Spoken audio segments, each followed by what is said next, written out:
Okay, I'm gonna wrap this up here, and I could make several more videos on this because it gets into a little bit more detail, but I'm gonna kind of cut it off here.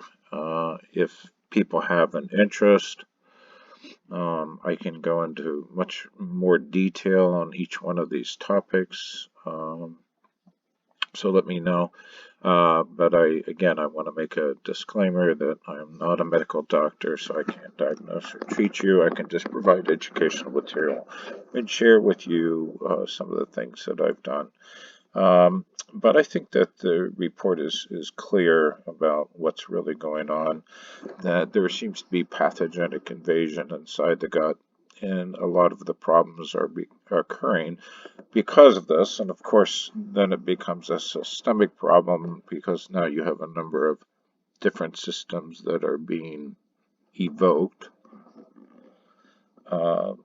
So I guess the question is whether, like, how can I work through this? Unfortunately, for a lot of research articles, they tend to dream up or come up with what the problems are, but many of them don't provide solutions for those particular problems.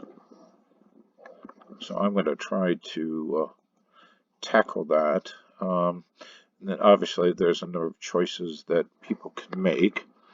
There's a lot of different pathways to go on. The first thing you could look into is identification to try to find out what kind of pathogen is in the system, which makes some help with treatment strategies, since there are so many different classifications of these particular pathogens. With testing, it can be kind of a hit or miss. There's some pitfalls in testing. I can cover that as well. The other options, which some people have done, are broad spectrum treatments without having necessarily a positive identification, either using pharmaceutical approaches or natural approaches. I've used both, and I've gotten better results with natural approaches. Of course, they're more easily available. It's kind of difficult to get some of these pharmaceutical products unless you have a very liberal physician who's willing to prescribe those. And of course, there's always pluses and minuses with all of this. I think that my first choice would be to try to use probiotic options, and there are certain probiotics that have been shown to actually kill off some difficult infections. The one that I have most interest in is an organism that's found in either kimchi or in sauerkraut.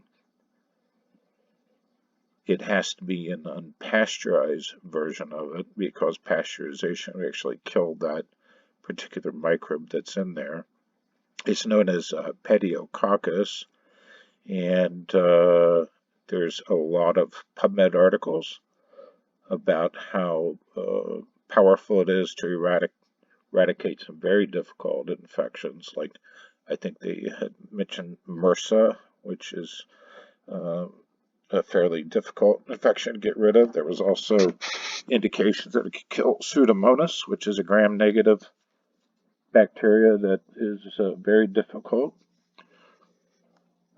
But it's found in abundance in those two particular products. I use a number of other live food products to kind of round out the protocol, because who knows what's in the studies that you might find, say, in kefir. I use kefir or oat kefir.